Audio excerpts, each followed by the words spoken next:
I'm outside walking for the first time in a year by myself. I'm Kay Gillespie, Trace's grandmother. I have a disease that they're trying to find out what it is that makes me shake and fall. And I can't walk by myself. I have to have a walker. And Trace is going to walk with me every day.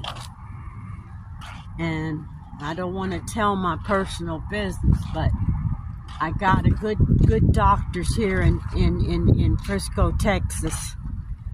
And I just got over the pneumonia.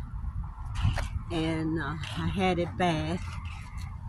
And I've lost about 60 pounds.